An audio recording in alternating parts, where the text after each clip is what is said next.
Happy New Year! Happy 2021, people. Listen, welcome back to Healthy You Happy Hair. I am Coach April. We believe that healthy hair is good hair and good hair is happy hair. And we're creating a culture of love, care, and healthy hair. And it starts from within. So we're in a brand new year, right? Look, yes! We made it. And you know what? Real quick, too, just want to acknowledge those that are dealing with hardships or even loss from 2020. Man, oh man, just know that you're blessed, even though you might not even feel like it. You might not even believe it. But just know that because you're here, you have a purpose. And if this is your first time visiting the channel, you've clicked on the YouGrowth Series, and it's all about growth from the inward parts, baby.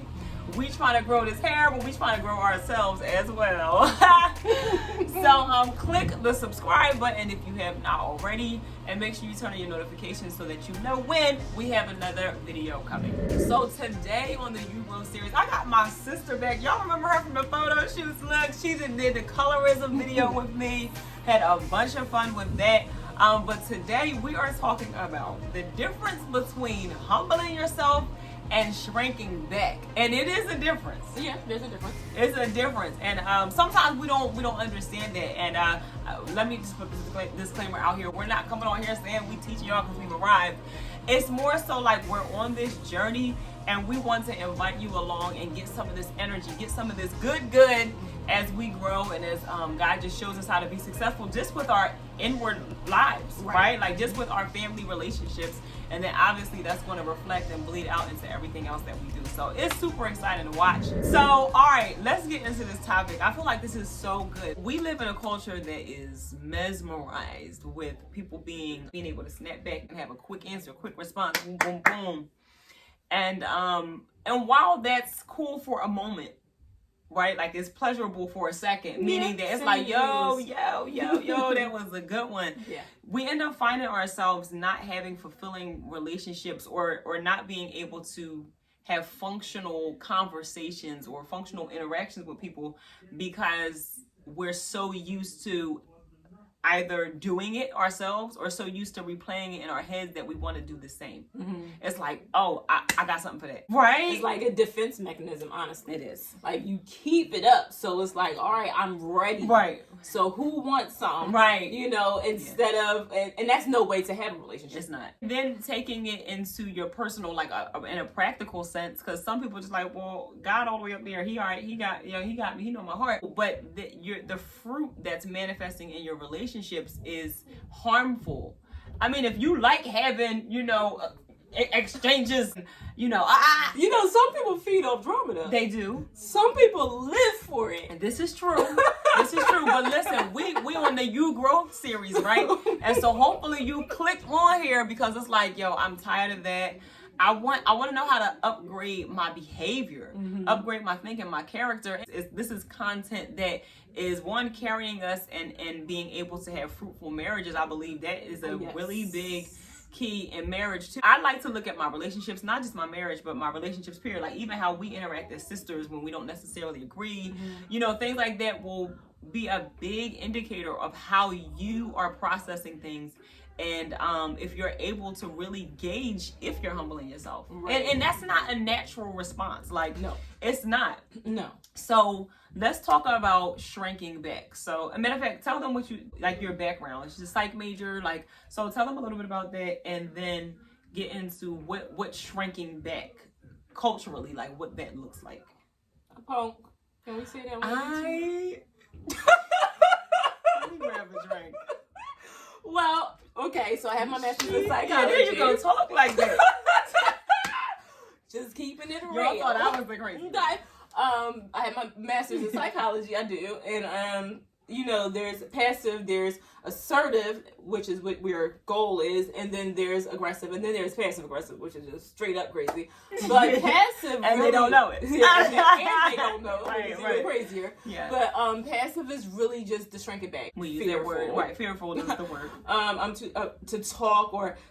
It doesn't mean anything anyway. Nobody's going to listen to me. I'm gonna just let everything play out and see how it, not thinking much of your worth. Listen, we all have voices. God gave us a voice. Right. You have to use your voice. You have to use it properly so people will receive you. Yeah, because sometimes using your voice means Using it in silence. Exactly. Yep. Sometimes being shutting up is golden. Okay? It is golden. But at other times it is necessary for you to stand up. Yes. For you to speak up. Right. And to voice what you know to be right. Right. And that could be a background thing. That could be the way you were just brought up. Mm-hmm. It really could be. But it could be a gender thing. Yeah. It could be. But it doesn't matter because God said who you are. Right. So you get in his word and learn that he wants you to speak. He wants you to use the voice that he gave you. And also he wants you to know that he wants all of us to know that what we're feeling and what we have to say or what we're thinking, it actually is valuable. Even if it's like incorrect in nature, like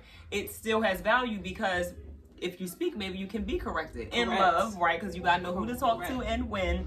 But it's like shrinking back to me it's like the reaction to everything happening to you that you don't necessarily know how to properly manage your emotions with, and so you just bury them all, and it's kind of like I shrink back, and that's not healthy. Now on the flip side, you have people that have experienced that and then they go to the extreme. You need a happy medium. That roar, that clapping back, how did the person receive it? Did you communicate? Exactly. And at the end of the day, we want results. Right.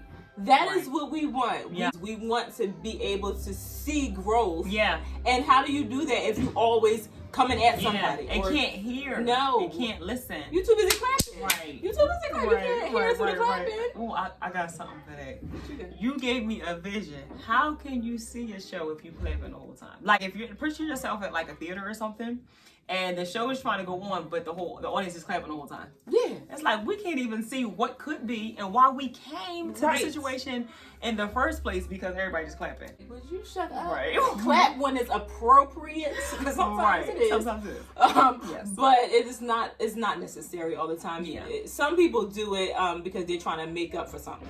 Right. An insecurity, a lack. Right. It's just a hurt. Or just a hurt. You know what I mean? Because you might have experienced trauma and it's like, I will never go through that again. Mm-hmm. It's like, they're not going to do that to me again. But then let's flip it. So let's go to the humbling of self. Because this is where God really can do some transformative things. Right. It is a choice of restraint. Mm-hmm. And it is easy in the flesh to do what flesh does. Yeah. Flesh wants to say, okay, I'm going to defend myself and say whatever it is I need to say. And we do it. And we fall into that. But the idea is that that's not the standard. No. And God calls us to a higher standard. You know, I know that the standard of the world is real low, especially now. Right. But we are called to a higher standard. Yeah. And it's hard to walk in Jesus' shoes, you know, but he was nothing but humble. Right. Even his beginning, coming into the world, they didn't even like him because of the way he came. Right. Just because he was humble. It wasn't enough. It wasn't big and boisterous and loud. Right. It doesn't take all that because guess what? He transformed an entire world. An entire world. Yeah. Just by being humble. Right. And having that self-assuredness. Like, not like I am and I know. I am. And so therefore, this is what it's going to look like. This is what it's going to be. Mm-hmm. And you'll catch up. You'll catch up later because it didn't happen right away. But, I know what the result's going to be. Right. And that's powerful. So what does that look like? So humbling ourselves. And we're going to throw up some scriptures too. Take a second to write the scriptures down and refer back later. Put it this way. The real work and the real humbling of self and the real service is just within yourself. Like, let's pretend like we didn't have things to do for people having integrity at the job or in business endeavors, whatever like that. Let's take all of that away. It's like, I want to be pleasing to God. Like, I want, when he searches my heart, and in my journey of growth, I want to be growing up toward and being able to give God glory. Right. So it's like, the work is inward. Correct. And then it spills over into everything that you do, so that way you're not laboring in your own self and you're not trying to, this is the word I use all the time, force it. Right. It's not genuine. It's you can't do it forced. It's not organic. It's not. Like, you really have to learn to give it to God. What does that mean?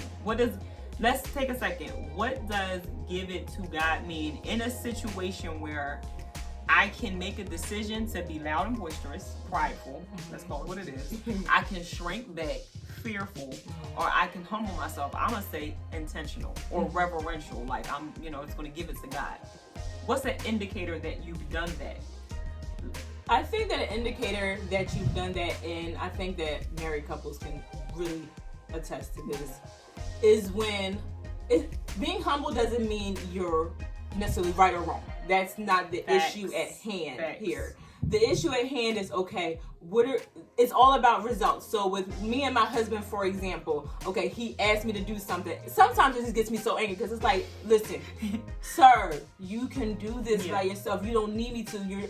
You're asking me to do it, but you know what? I humble myself because guess what? I remember my position as his wife is to serve. So in this instance, okay, let me humble myself. It's not shrinking back like, okay, dear. No, it's like, okay, intentionally. I'm going to intentionally bring Alexis down and let God move forward. Yeah. So that we can have a greater marriage. Right. So you know what? Okay, I'll be able to do that. It's not going to take anything from you to be humble. It really doesn't. It's a strength. Actually. It is a strength. It builds character. Yeah. So you can get a stronger relationship, any relationship, even if you're not married, or whatever the case is. Let me take a step back. As an adult, I'm not shrinking back. I'm not a baby. I'm not a child. I'm an adult, but I'm going to intentionally honor what you said, respect what you said, and if I disagree, there is nothing wrong with saying it. This is true. You should say this is true. It's but important. you should say it in a way that is still in honor of whoever that of is, your spouse, your children, your sister, your brother, your parents, whoever your boss. You don't just take stuff. That's the shrinking back. The humbling is, okay, I'm going to be wise in this situation. Jesus clapped back, but his transitions were totally smooth, and you learned from it. He gave it a minute. Yes, he didn't just say, all right, I'm ready. He was like, it's okay. Have your time. We can talk. But here, listen to this. And the way he fed it was like, you ain't got no. They walked away when they tried to stone the lady. He didn't even speak. He wrote in the sand. I mean, come on. And he could have spoken. They all had to leave. He wrote in that sand, and they all dropped their stones and left. Why? Because of his presentation. It matters. Presentation, confidence, and just the right timing. Yeah, timing is everything. Yo, it's hard though. I think that's I don't know if that's like the most crucial part of humbling yourself. It is hard to humble yourself in timing. It's like, but the timing is better here, God, because I'm gonna really be able to give it to him like that. But it's like, that's why I want you to wait. And I think that's like, other than it being like where it's coming from, so you have the shrinking back, it's coming from like fear. You got the loud, that's coming from pride. And then you have the humbling, it's intentional, but it's wise. It's wise. But that's what makes it a choice. Thanks so much for watching part 1. Make sure you click on the link in the description box below to view part 2. Please make sure to like, comment, share, and subscribe. You can choose to be wise. Yes. You see that? Yep.